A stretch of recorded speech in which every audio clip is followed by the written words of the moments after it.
مجھے آپ سے کچھ کہنا ہے۔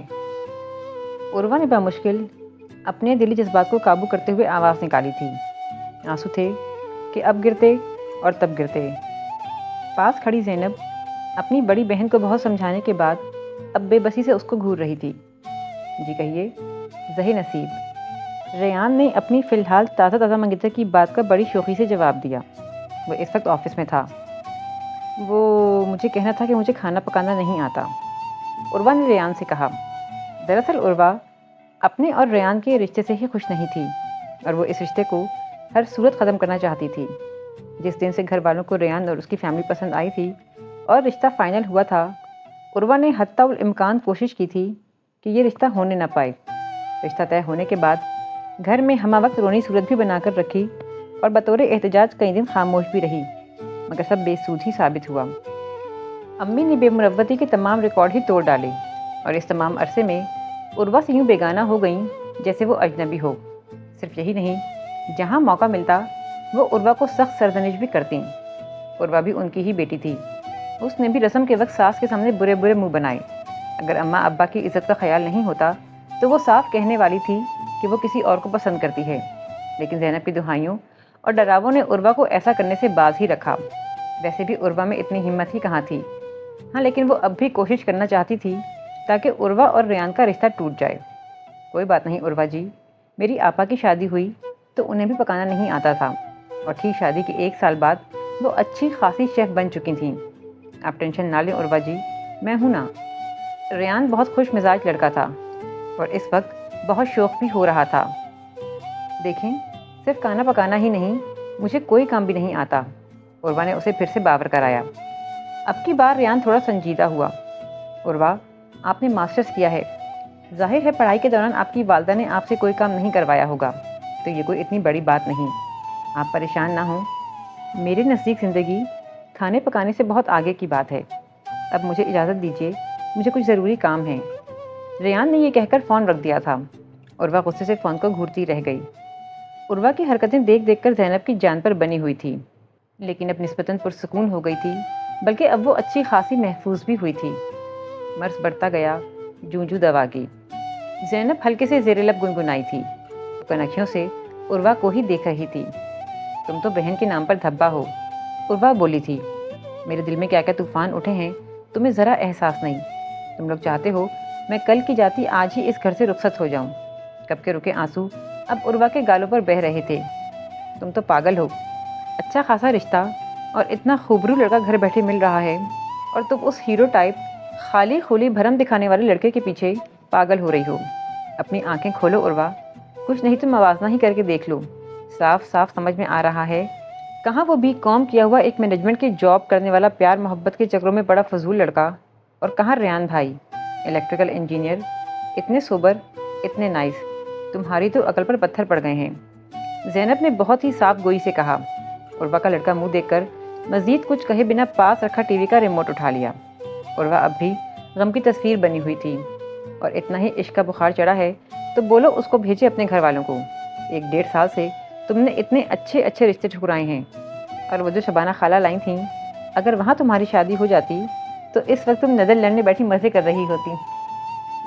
زینب کو اس کی ماتمی صورت صرف اور صرف ناشکری لگ رہی تھی، سو پھر سے شروع ہو گئی تھی۔ اب تم میرے زخموں پر نمک مت چھڑکو، عروہ نے تڑخ کر کہا۔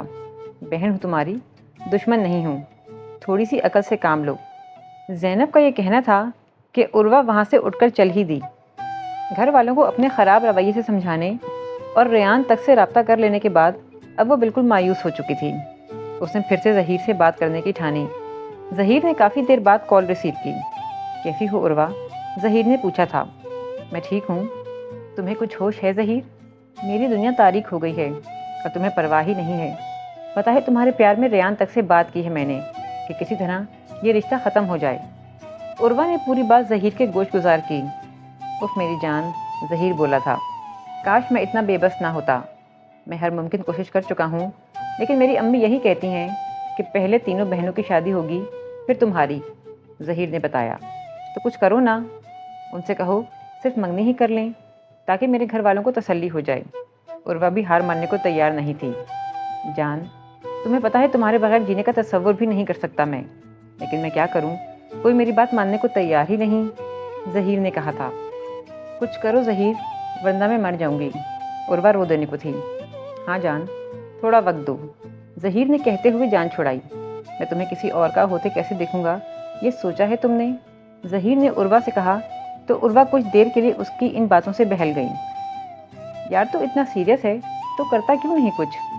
ارسلان جو ظہیر کے پاس ہی بیٹھا تھا اور اس کی باتیں سن رہا تھا، وہ بولا۔ وہ عروہ کو بھی جانتا تھا اور ان دونوں کے افیئر کے بارے میں بھی جانتا تھا، لیکن ظہیر کے دل میں کیا تھا یہ صرف وہی جانتا تھا۔ چھوڑو یار، اتنی فضول لڑکی ہے، ذرا سا ٹائم پاس کے لیے اس کو لفٹ کیا کروا دی، گلے ہی پڑ گئی۔ میں پاگل ہوں کہ ایسی لڑکی سے شادی کروں جو منگنی کے بعد بھی میرے ہی پیچھے پڑی ہے، خود ہی سنبھل جائے گی۔ ظہیر کے لہجے میں بلا کی لاپرواہی تھی۔ ارسلان کو افسوس ہوا۔ یار عروہ اچھی لڑکی ہے۔ ارسلان نے پھر بھی ہلکا سا احتجاج کیا۔ ہاں تو کر لے، مجھے کوئی انٹرسٹ نہیں، میں نے تو اپنے گھر میں ذکر تک نہیں کیا اس کا۔ ارسلان پھر سے کمپیوٹر کی طرف متوجہ ہو گیا تھا۔ یار تو نے غلط کیا، وہ تیری وجہ سے 1.5 سال سے اپنے گھر والوں کو رشتے سے انکار کر رہی ہے، اور تو نے گھر میں بات تک نہیں کی۔ ارسلان کہے بغیر نہیں رہ سکا۔ تو ماما نہ بن اس کا، اتنی بے وقوف لڑکی کو لائف پارٹنر بنانے کا میں تصور بھی نہیں کر سکتا، جسے کسی بات کا شعور ہی نہیں، جو وقت گزاری کو محبت سمجھے، وہ میری بلا سے بھاڑ میں جائے۔ ارسلان محض اسے افسوس سے دیکھنے کے علاوہ اور کر بھی کیا سکتا تھا۔ میرے نزدیک زندگی کے معنی کھانا پکانے اور کھانا کھانے سے کہیں زیادہ وسعت رکھتے ہیں۔ مجھے اس بات سے فرق نہیں پڑتا کہ تمہیں کھانا پکانا آتا ہے یا نہیں۔ کچھ ماہ پہلے اپنے سنہری خیالات کا اظہار کرنے والا اب اس کے روبرو بیٹھا تھا۔ 4 کرسیوں پر مشتمل چوکور خوبصورت ڈائننگ ٹیبل پر بیٹھی عروہ معصومیت سے اپنی آنکھیں پٹپٹاتے ہوئے اپنے خوبرو شوہر کو دیکھ رہی تھی۔ کوہنیاں میز پر ٹکی ہوئی تھیں اور میز پر پیزا رکھا ہوا تھا۔ یہ اور بات کہ صرف اس کی شکل، شملہ مرچیں، مرغی کے ٹکڑے اور پگھلی ہوئی پنیر کے علاوہ کسی بھی بات میں پیزا سے مماثلت نہ رکھتا تھا، خاص کر اوپر سے جلی ہوئی ڈو اور باقی ماندہ چیزوں کی ملی جلی خوشبو۔ اتنی محنت کر کے یہ سب خراب کرنے کی کیا ضرورت تھی عروہ؟ ریان کبھی عروہ کو دیکھتا تو کبھی پیزا کو دیکھتا۔ سیدھی سادی سبزی تو تم سے بن نہیں پا رہی تو پیزا ٹرائی کرنے کی کیا ضرورت تھی؟ بلا وجہ اتنی چیزیں ضائع کی۔ ریان کے لہجے میں سخت کوف تھی۔ وہ تھکا ہارا گھر لوٹا تو جلا ہوا کھانا دیکھ کر سخت بے مزہ ہوا تھا، لیکن عروہ کی معصومیت قابل دید تھی۔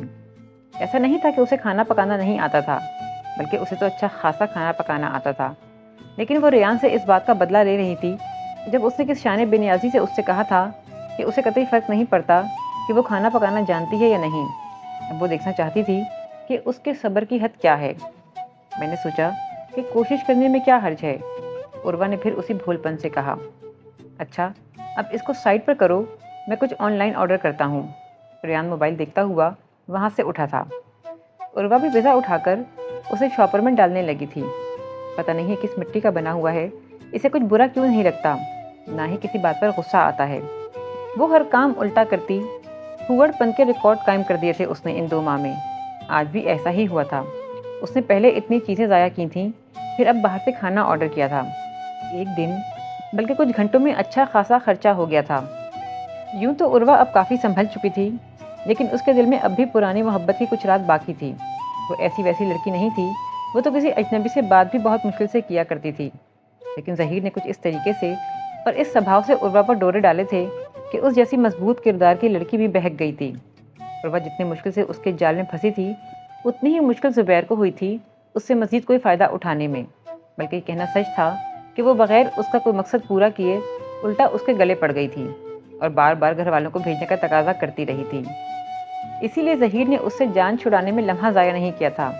عروہ جیسی لڑکیاں جب محبت کرتی ہیں تو وہ اپنی جان تک نچھاور کر دیا کرتی ہیں، جبکہ ظہیر ایک بھنورا صرف انسان تھا جس کا مقصد محض پھول کو بے رنگ اور بے نور کرنا تھا۔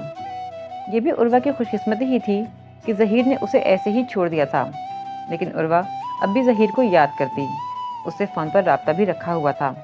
ظہیر اب بھی عروہ سے محبت کے دعوے کرتا اور کہتا کہ اس نے بہت جلدی کی، تھوڑا سا انتظار نہیں کر سکتی تھی۔ ظہیر کے منہ سے یہ سب سن کر عروہ کے زخم نئے سرے سے تازہ ہو جاتے، اور پھر اسے اپنے خوش مزاج اور محبت کرنے والے شوہر کا پیار بھی نظر نہیں آتا، بلکہ وہ یہ سوچتی کہ کاش ریان نے انکار کر دیا ہوتا۔ نیا سال شروع ہونے والا ہے عروہ،